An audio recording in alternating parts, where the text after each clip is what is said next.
Good morning, good evening, and good afternoon, wherever you are, and welcome. Welcome to the Infinite Way, where spirituality meets humanity.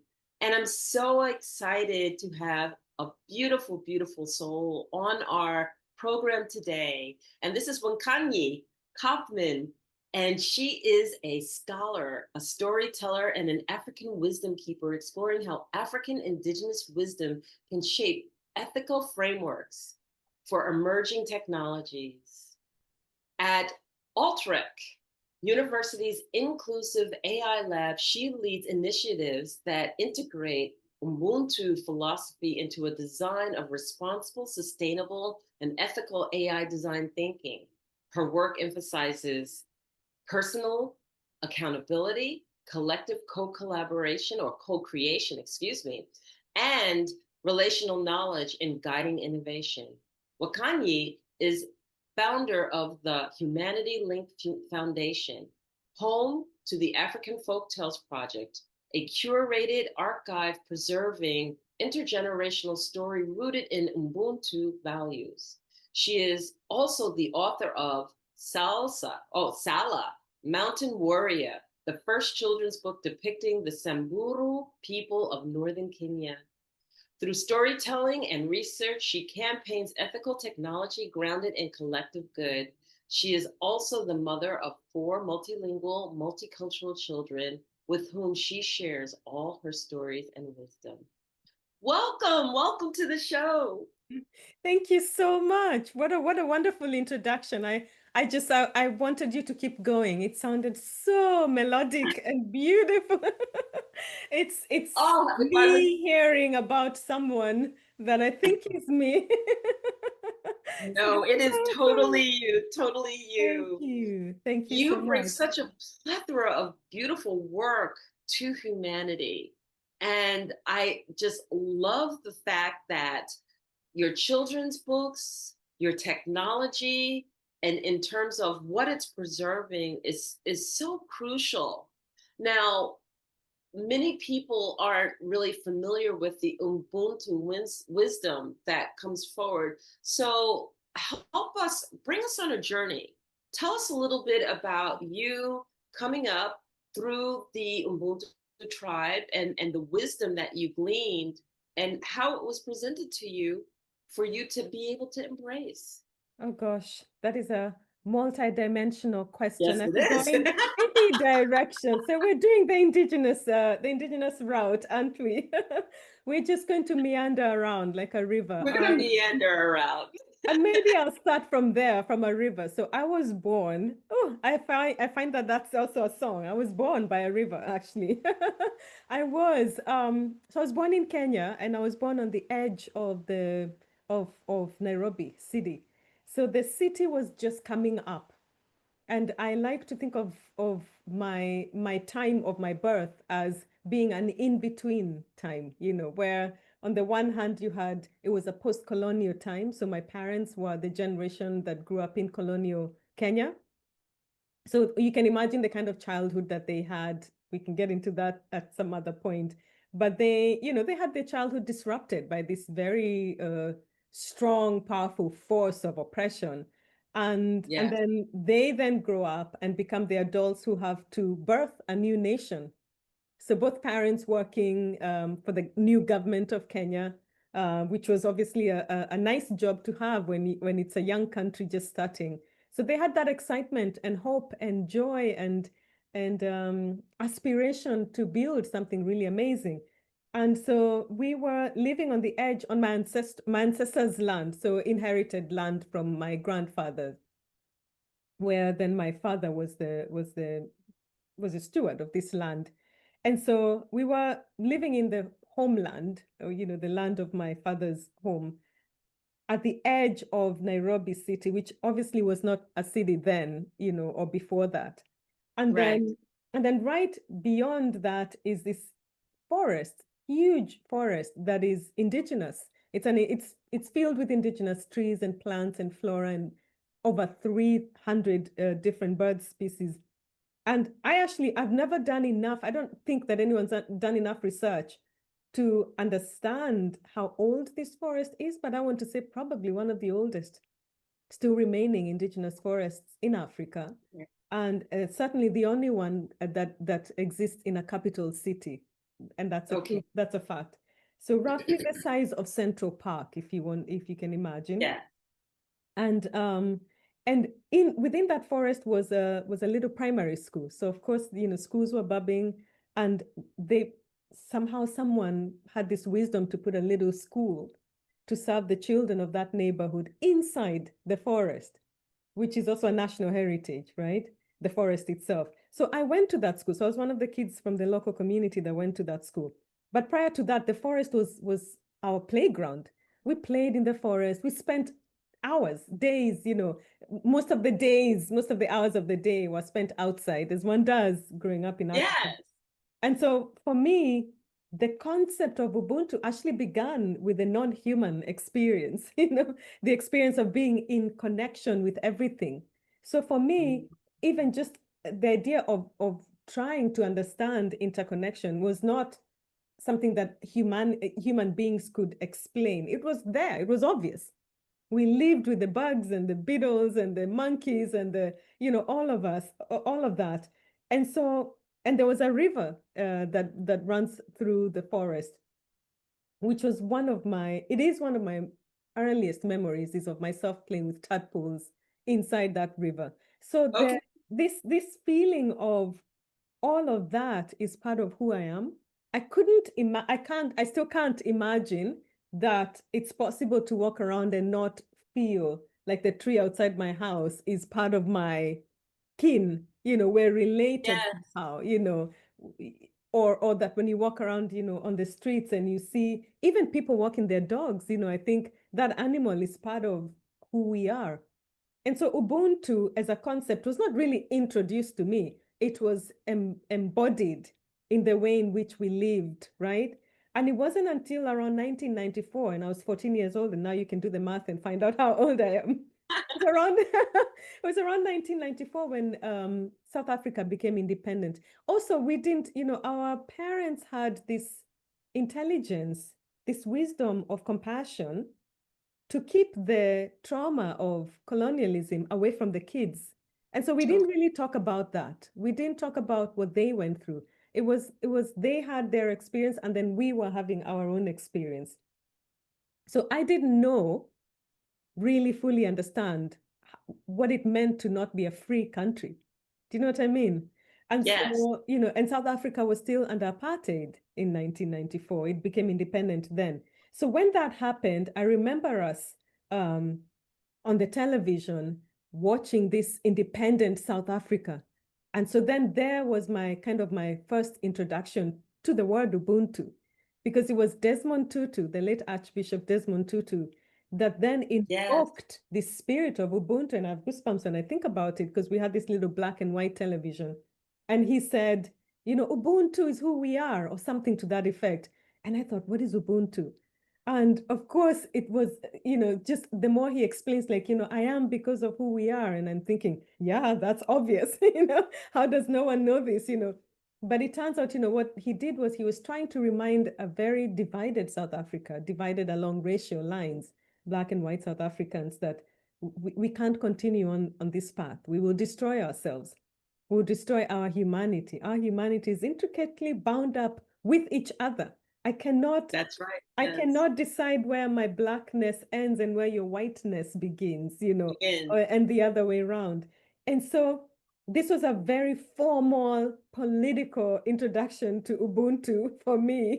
And I thought, wow, that is unbelievable that we have a world. So it became an understanding of a greater world, that we have a greater world where people don't see each other as human beings. I couldn't understand that.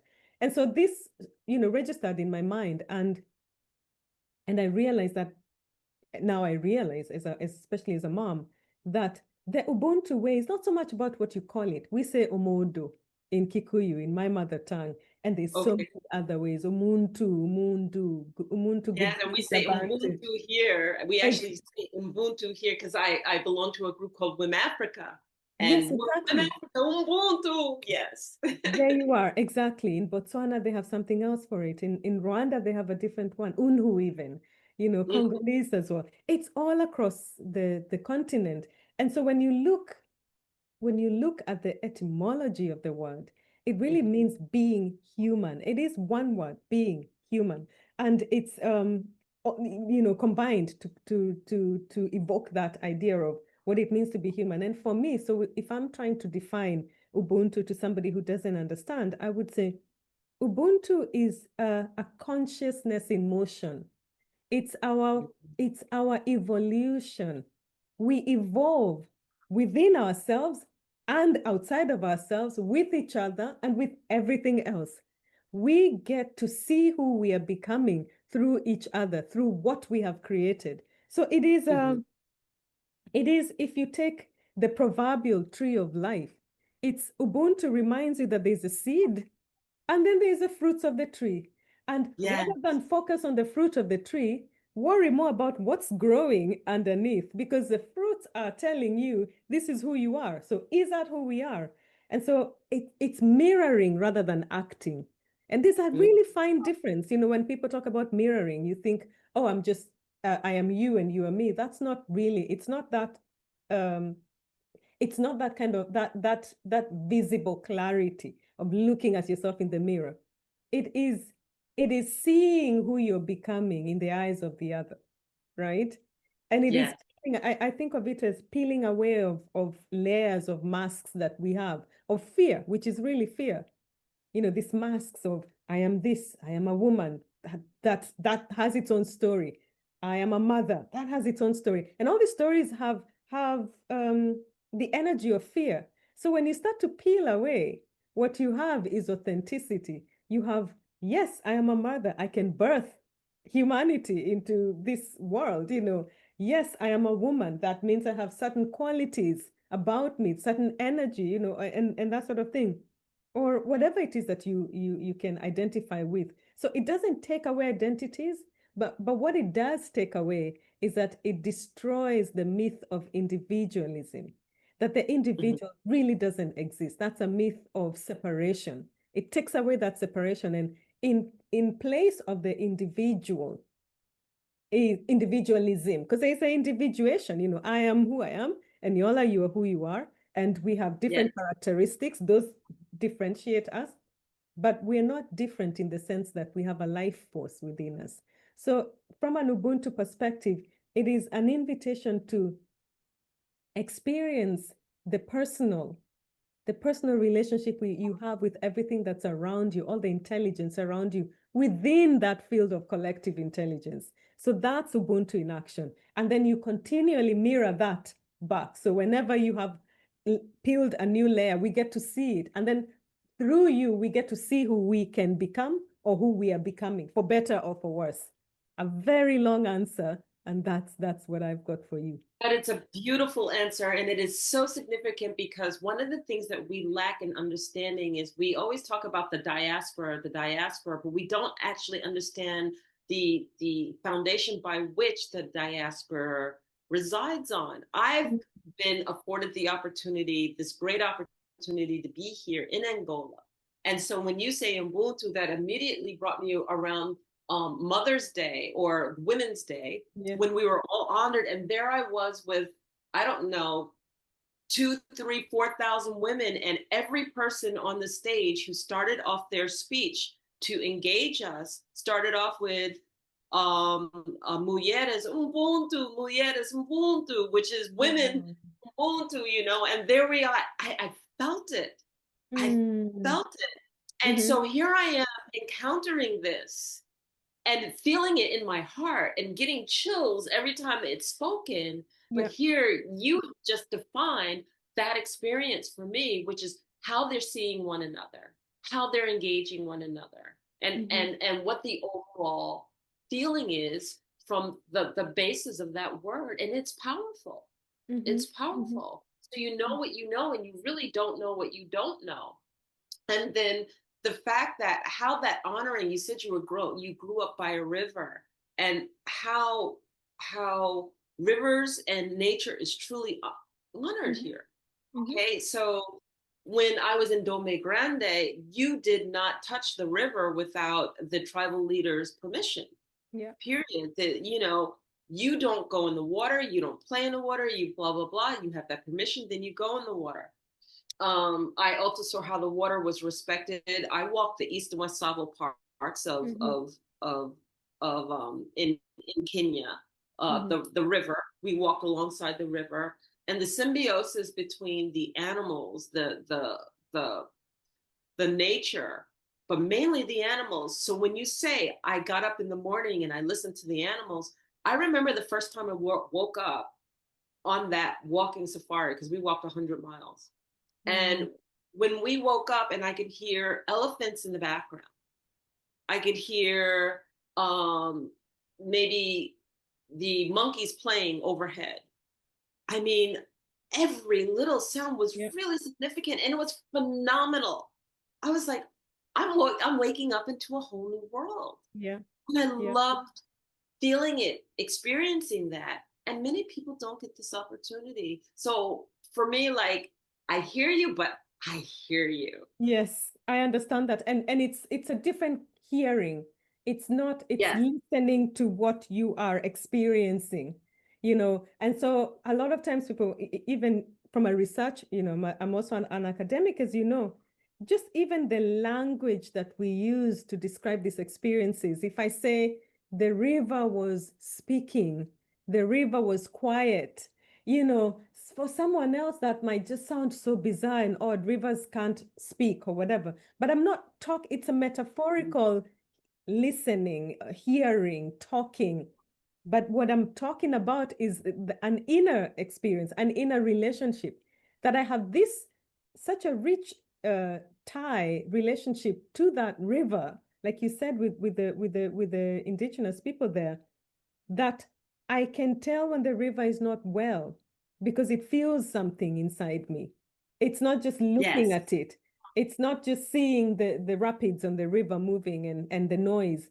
It says something to me. I have a memory of it not sounding like that.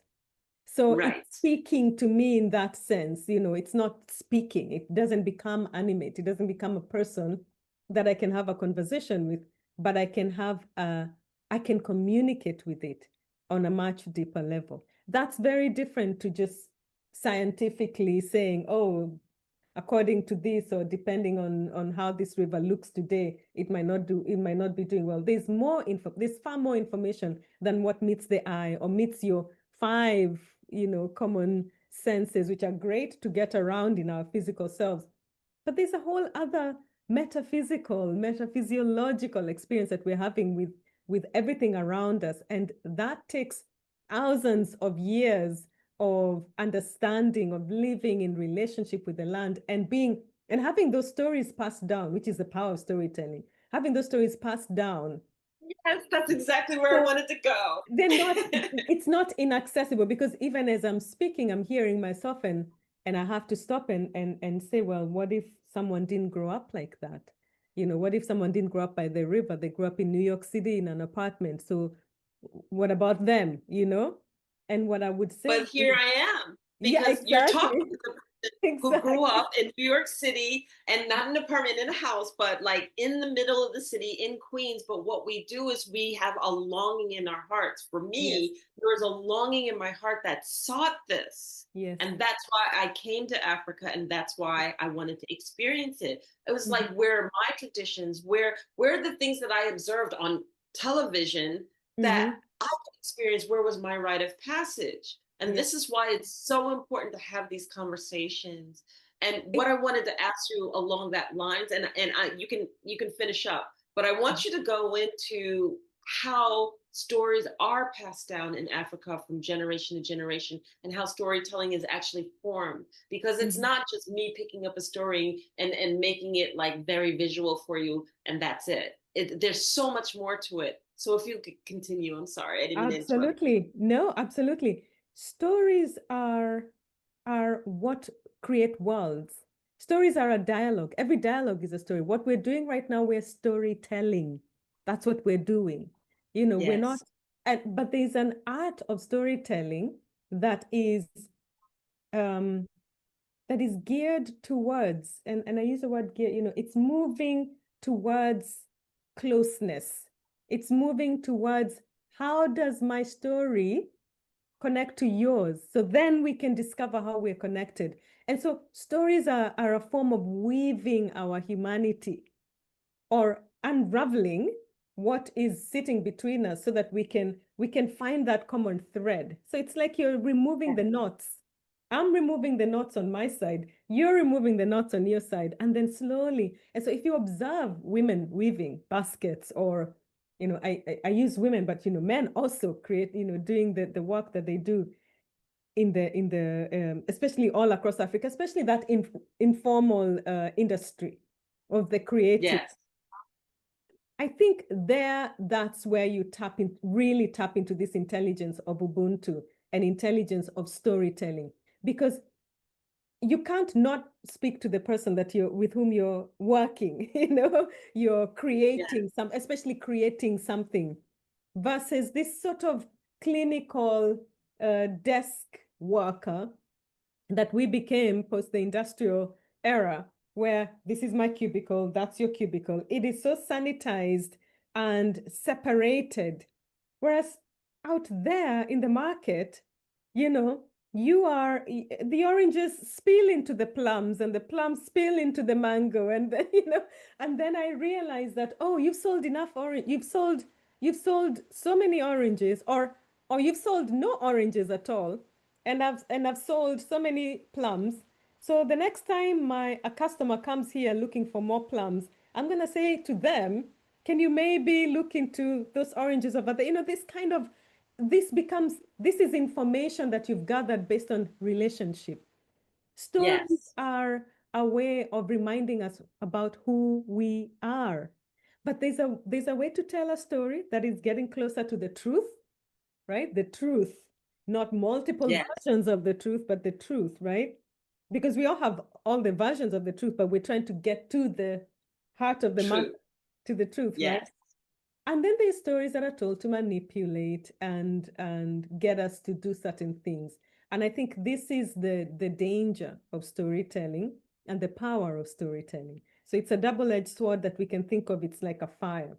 And I think right now we're looking at the power of storytelling and also the danger of it as a polarized experience, where we have artificial intelligence. Artificial intelligence is nothing more than a digital Storyteller. storyteller. Storyteller. And then the whole thing about AI for me is that as it tells its stories, I have to understand the depth of its integrity so that its influence doesn't push me the wrong way. And Mm-hmm, and that's all I simply see it. As mm-hmm, I research, as I look, as there still has to be check and balance, and that my ability to use that versus my ability to do my own research isn't compromised. That mm-hmm. I don't get so lazy with the convenience that I stop doing the work and just fully trust something that is only reiterating back what I put into it. And from an Ubuntu perspective, there is a way to use such a system, such a tool.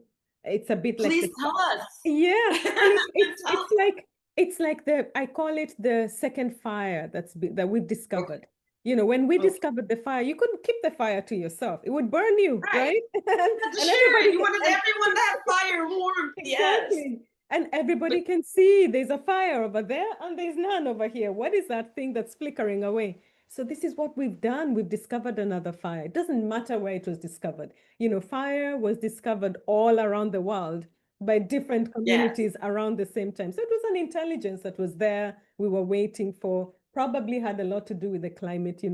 So here we are again. We've discovered a new fire. So if you think about it, I tell this in stories because it's so much easier this way. It's a metaphor of the second fire, and we're sitting around this circle of fire, right? So if you think of from an Ubuntu perspective, if we were to use AI responsibly and ethically, and think about the design of it ethically, we would have the fire is not owned by anyone, but we're all fire keepers, and we're all sitting around the fire, and our job is to keep the fire going. And the circle Going. always grows or expands Yes. or contracts depending on how many people are there. So everyone is always able to access the amount of fire. how much fire, how much warmth I need, that's on me. Hence that idea of the personal in the collective. I can't, we can say, oh, that fire is too hot, but or it's too warm for me. So my job is to step a little bit away from it, right? Or children need to not be so close to the fire, so we need to take care of that. So these are I all love this. Yeah. these are the ways in which we can look at technology. Is it there to serve our greater good? Is it there to help us grow, to keep us warm, to keep us reminding ourselves of who we are? And so our stories are what we're putting in the fire.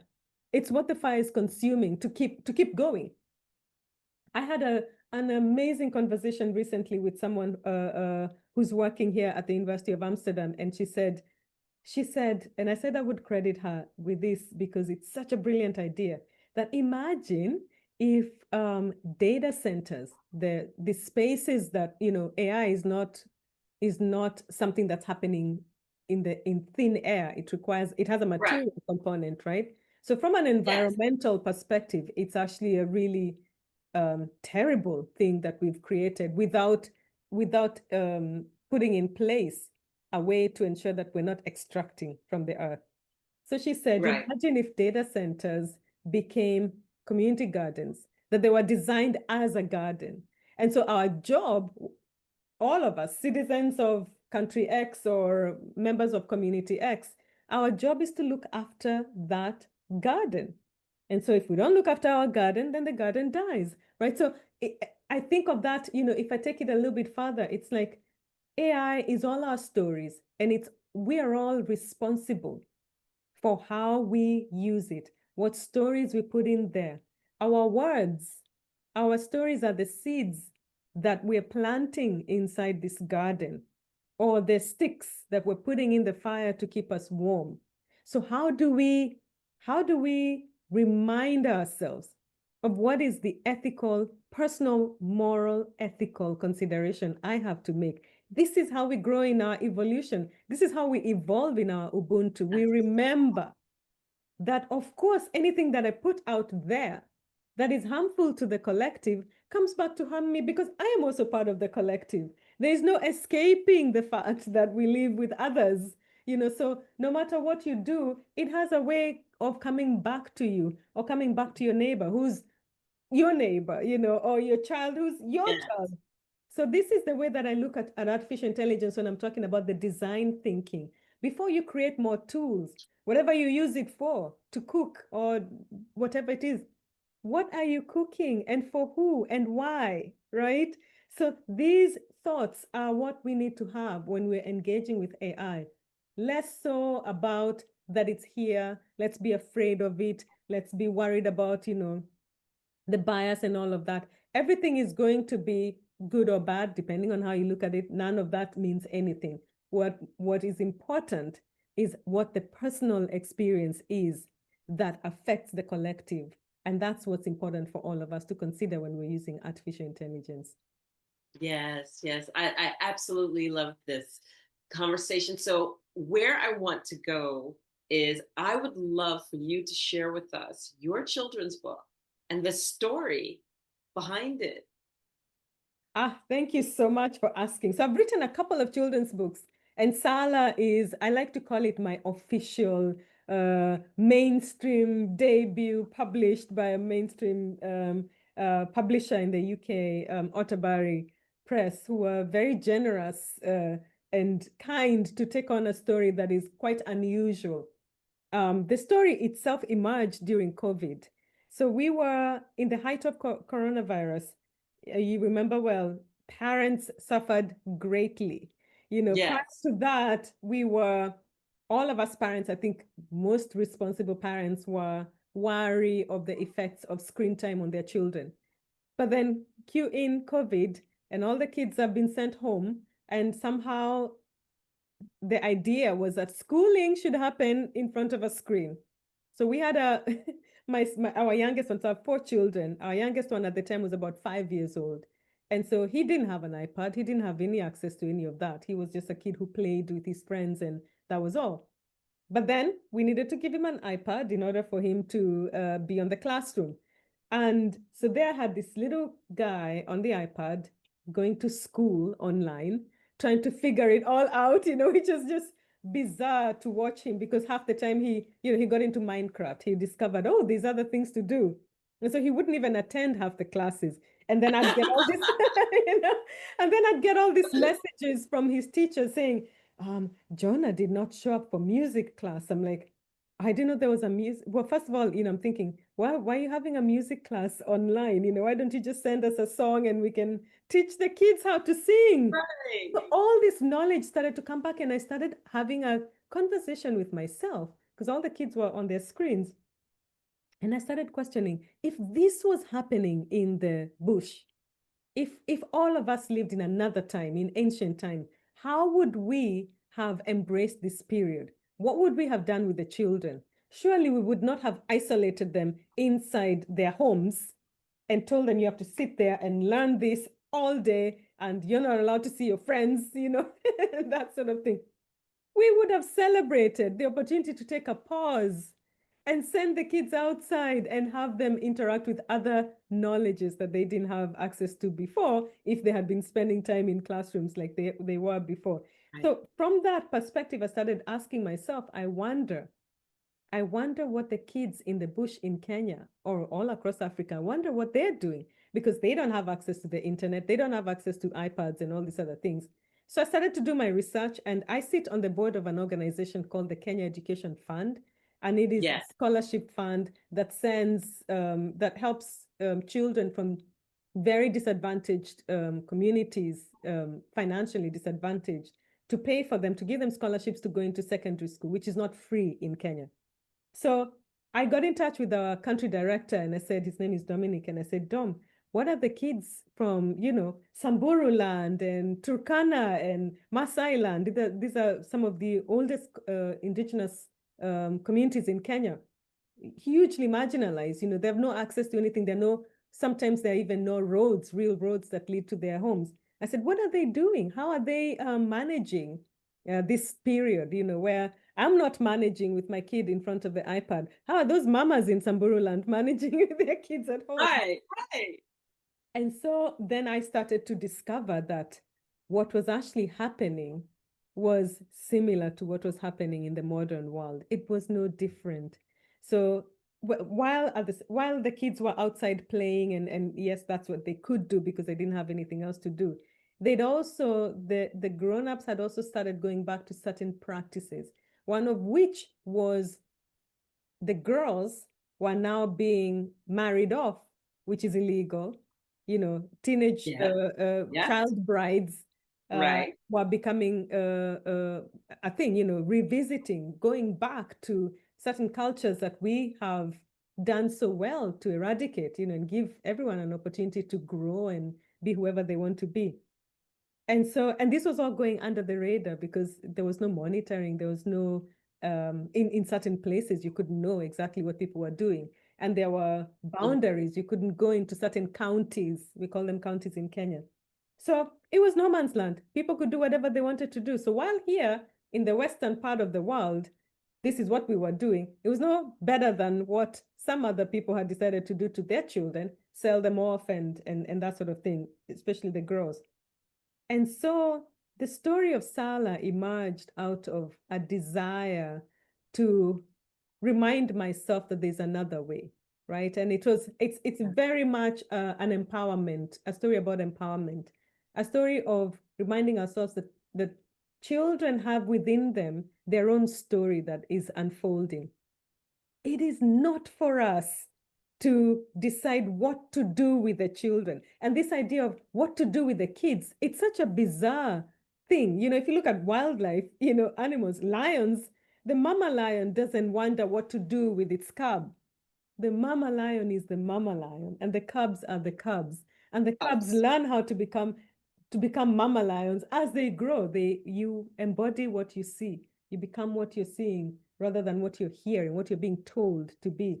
And so I wanted to write a story that would remind us that children they have the same free will as all of us, and that our job as adults is to allow them to blossom. So when there is a situation like COVID or a dangerous, whatever, kids are in danger, our job is to create a safe environment where they can continue to grow their innocence, to grow in who they are. And I was reminded of how I grew up myself with my grandmothers, who were, Yes. that's exactly how I grew up. So during the school holidays, so COVID, I could liken it to school holidays where the parents are going like, what to do with the kids, from the city, from Nairobi, send them off to up country to the grandparents. And then my grandmothers, they did not supervise us. They did not tell us what to do, but they were always there. They were always somewhere in the vicinity. I didn't have to see my grandmother to know that she could see me. I had eyes all over me, right?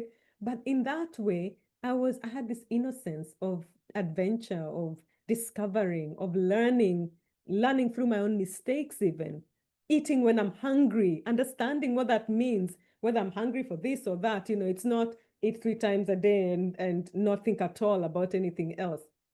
So I wrote that book as sort of a bridge between worlds, and to show us all how far we've gone away from what is natural, that it doesn't even Yes. matter if you're living in the bush, that we've all been infected by this cult of competition, individualism, and a way of living that tells us that we're not well, that we need to seek wellness somewhere else outside of us, or that separation, girls should do this, boys should do that. And I wanted to bring this story together and say, we've always been able to decide, to determine. We have the self-determination to flourish, and we do this best when we do it together. And so Sala is a story about this little girl who becomes the first girl in the Samburu land to climb up the sacred mountain, Mount Ololokwe, which is where they go and train the young boys to become Morans, to become warriors. So I wanted Sala to have an opportunity, rather than be married off, to have an opportunity to go off and climb the mountain as well. And she did. And so, it's a contemporary story as well, because they are in school. They're not just bush kids, but they are from a particular community. So it is an international story. It is a global story about, the children, as the prophet, Khalil Gibran said, they come through us, not from us, right? They are not ours to keep. Their stories are not ours to keep. We are vessels for them. They come out with their own ideas, with their own thoughts, with their own processes, and with their own intelligence. And it is when you frame your mind towards that orientation of, my children are smart as they are, when they come out, you have no doubt that they're going to do exactly what they aspire to do, and that your job is to inspire them to remember who they are. So I love this. yeah. Oh, how beautiful, how beautiful. Okay, you sold me, and I'm definitely going to get your book. Thank you.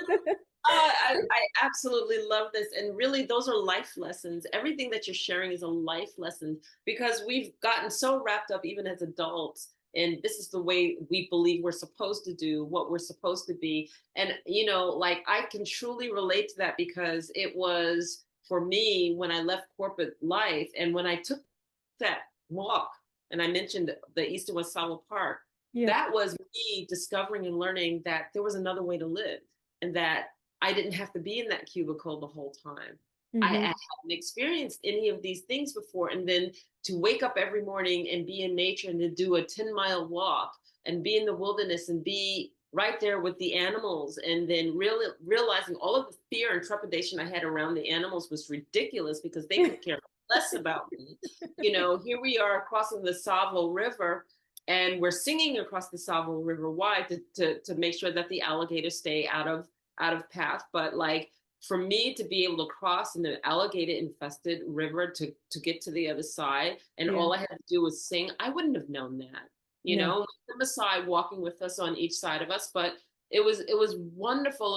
It was the best experience. So what you're sharing, even as for children, really as adults, we need to do a rediscovery of what life can be.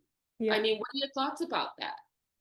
And I love that you say that you're being very humble by saying, you had to go and do this, and it sounds so easy, but it Oh, isn't. no, no, no, What no. it was, what it took you to get there is a real openness, is a real, you never lost that inquisitiveness, that curiosity, and that humble not knowing. I think if we can just forget everything else and Yeah.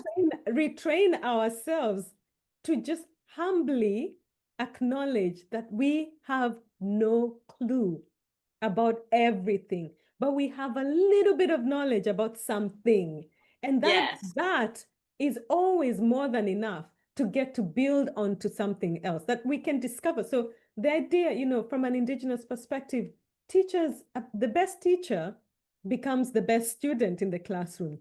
And the best student becomes the best teacher. That's the whole point. It's reciprocating knowledge, discovering what we're bringing to this basket, to this fire, and then Yes. when we're all there, if you bring a plastic bag and throw it inside the fire and it produces this pungent smoke and smell, then we all go like, that wasn't a good thing to bring in. But we don't say, oh, you're so stupid for having brought the plastic bag. you Exactly. know Yes. we say, Yes. perhaps we shouldn't, all of us, perhaps we shouldn't bring plastic into the fire. So, you know and it's the same with words. What are the questions that we're throwing into ChatGPT or these large language models? What are we feeding it with? Because that's how it's learning and relearning and regenerating new information, which is not necessarily intelligent. It's ingesting itself and then producing back to us what it has ingested. So we need to sit around the fire and say, well, that's not the kind of fire that we need for what we want to do with our lives, right? Yeah. And so Yeah. that is truly the power of storytelling, and the power of a knowledge system that engages with all senses, not just the five, but especially the rest of the senses that we don't usually use, that intuition, that openness, that inquisitiveness, that Yeah. joy is an intelligence in its own. Like, you can be joyful while walking through. I've crossed a river that has crocodiles as well, that you can be joyful. Perhaps maybe the joy might deter the crocodiles from doing anything. Who would have thought that? Because I would have thought, oh, here they are with the spears and the guns, and we have to watch. But it was just literally the vibration of our singing and the joy of our singing that just said, okay, let them go. They are And harmless. we crossed every morning and every evening. We would come back and we would cross that river. And I was singing songs that I knew. We were switching songs back and forth. It was beautiful. It was They are beautiful. they are harmless. And if we have not disturbed their source of food, they are Yes. not interested in us. So if Yes. to live in that knowledge and understanding that, oh, I extracted that, then the snakes are not going to be happy, and most likely they're going to come and eat my chickens. So, you have to think about it's not even thinking. You have to be in relationship with And everything. relationship, and that's what it is. And that was the number Yeah. one thing that I realized that they weren't interested in us, that we were. The first 3 days I was such in worry about, am I strong enough, will I have enough to drink, Yeah. will I physically make it, blah blah blah. But after I settled down, getting out of Yeah. my head, then what I realized is that we're walking 20 feet from hippopods and they're not the least bit interested in us. We're walking 30 feet from elephants and families, and they're not the women, because the men are off Yeah. and stray. They don't go with the actual group of elephants. I can't remember if they're called pods or whatever they're called, Hmm. but they weren't interested in us. They, Yeah. they they they just shifted and moved, and we moved, and we gave them their space. They gave us our space, and I realized that we were just another animal, and we were in symbiosis with all of the other animals, Yes. and we could care less. Yes. So as long as we Absolutely. didn't come in with this whole hunter gatherer predator type scenario, or we didn't come in with this fear either, they Yeah. could care less. And they can smell the fear. They can Yes, smell they. the fear. And the fear is is poison to them. It's poison to their own safety mechanism, right? And so they're going to attack the thing that is causing that fear in them as well. This is another form of Ubuntu, right? So Yes. you need to think about it from that space of a field. It's a field. It's an ocean that we're all swimming in. And each one of us is capable of learning how to swim in that ocean. And no one gets to tell you how this is the way you should do it, or this is, but you get to understand how to glide, how to go with the waves, which way to go, which way not to go. This intelligence is in all of us. But when we interrupt it with a kind of education that tells you, you're not smart enough, you can't do that, we slowly chip away at one's confidence, at one's ability to choose, to do the right thing, that choice, that free will choicism, right? So then what Yeah. happens, because you still have the free will, you're going to make bad choices, whatever we call as bad choices, and you're going to make choices that are not good for you, that are also not good for everyone else. And then Right. we get to look at that and we're like, why did that person do that? How come they, if we looked at it from a systemic perspective, we can begin to see. One of my favorite, which is kind of a sad proverb, is, a child who was not embraced by the community will burn the village just to feel its warmth. Think Mhm. about that. If you didn't get that communal joy, love, if you are not allowed in the circle of fire to feel the warmth, what happens? You're going to start your own fire and you're going to burn down the whole village, not because you wanted to burn the whole village, because you don't have fire keepers with you. You don't have a way of managing the fire. You don't know how to take care of a fire, not because you're a bad person, not because you wanted to cause harm, but it's because you never had the community, you never had the relationships, the experience of being in relationship with the fire with others. So Yeah. we need to look at that, how we even how we separate our children in different. Sorry, my little guy was here. He just popped into play. No problem. How we how we um how we analyze children clinically, like in terms of their psychological makeup even, and what we decide is problematic or not a problem. How we decide this is a box within which you can fit. This is what an average learner should know or should think about, and this is not what you should be doing today. Why not explore? Go with that. Find out, what is this child trying to teach me? We say children are the ancestors who've come back to remind us what we've forgotten. So if we pay attention, because children have no boundaries, they have no separation, they haven't swallowed the pill of individualism. They think everything, they'll play they'll put a bug in their mouth just to see, oh, what is this thing? If we learn from them, if we observe them, learn by observing them, by communicating with them in that other way that we can do within us, then we start to discover, oh, actually, that is quite smart. Children are really smart because they don't have the barriers. They don't have the biases that we have built in. They don't have the stories of separation. And so, yeah, they can walk across the crocodile infested river and they can sing and they can laugh about it, and the crocodiles will just let them be.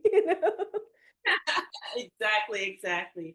I can't believe we've like used up an hour already. I want to keep going. And so I really would love to invite you back because I really would love to dive into the African spirituality. Okay, because here we have and right now you're based in Europe and we have all of these modalities going on, Mhm. and everybody's going here, there, and everywhere. But I would love to understand what's been passed down to us traditionally Mhm. and how that actually plays a role in our lives. Mm. Because our ancient ancestors, our ancient ones, the stories, the ancestors do help shape us. And even Absolutely. though, here I am in Angola and I'm experiencing that now. And I would love to have that conversation to continue on if you don't mind. I would love to have that conversation. And what I would offer right now, and this is something that I offer to everyone who's listening, you don't have to call yourself indigenous or non-indigenous, right? You simply have to explore what your roots are. And if you take on that, because that's the path, that's what we're here to Yeah, do. That's where we're continually repairing our relationships with each other and with the planet. yeah, And one way to do that is to continually discover who you are, what you're made up of. And like indigenous people know, they know where they're from, they know who their people are, they know, so they can continue growing the right seeds. It's seed keeping with the intention of ensuring that the seeds are healthy. So discover what your seed requires in you. Every seed has a potential, right, to grow and blossom. And ancestors are there. They are memories. We have them. So from an African cosmological, spiritual understanding, ancestors are memories. They are our memory keepers. They have given us the ability through the ages to understand what is happening around us, to understand what intelligence is working with us. And what we can do with that knowledge is to use it to rediscover, continually rediscover who you are, what you're made up of. So it's some kind of, if you don't have indigenous land to sit on that instantly brings back that memory, you have the memory in stories. And that is the most important thing. So storytelling, going back to this idea of storytelling, how we tell the stories as close enough to the truth as possible, removing layers of superficiality and yes, being humble enough to say, that doesn't feel right in me. Something about the use of that word, something about the tone of voice. These are other senses that we work with. And you see that. You live in Africa now. You see that all across Africa. People will look at you yeah, a certain way. You greet them, you've greeted people, and yet the greeting has a certain tone and quality. And someone might look at you with curiosity, someone might look at you with fear, just based on the greeting. What is that? That is memory. That is thousands of years of memory of what a greeting sounds like, what a real greeting yeah, sounds like, what a superficial one sounds like. And if we open up ourselves to authenticity, to being real, then that's where that ancestral wisdom comes in. It is in us. It is a memory that is sitting, waiting to be remembered, waiting to be remembered. yes. You are so exactly right. I walk out and I'm like, bon dia, with a big smile on my face. And I can see the faces, and the faces are inquisitive. It's out of curiosity because they will look to see how you're dressed. And if I'm dressed more westernized versus if Mhm. I'm dressed, in a traditional, outfit. It's like right now I'm wearing something traditional. Yeah. And then the faces just look like, and then when I say a big bon dia, and the smile's there and the smile comes right back, and it's just like you feel it. It's like an Yeah. automatic connection. You really, and the response is authentic, coming Yeah. from their hearts of bon dia, like you can tell Yeah. you both just greeted a day and you're really, really happy, What and someone is really looking for is your willingness to connect with them. It's not about what you look like, how you can present yourself in any manner of way, but are you willing? Are you really willing to connect with me? Are you truly saying, how are you? Are you truly asking me how I am? Because I will tell you how I am, which is I how am you are, exactly. which is a version of how you are. And together we'll discover how we are doing. And so that's Yeah, that's the yeah. Ubuntu. That's the Ubuntu way of becoming one, just even through a simple contact, a simple greeting. So a dialogue becomes more than just a dialogue, more than just a conversation. It is a story in the making, and it's a story of who we are and how connected we are. Yes, yes.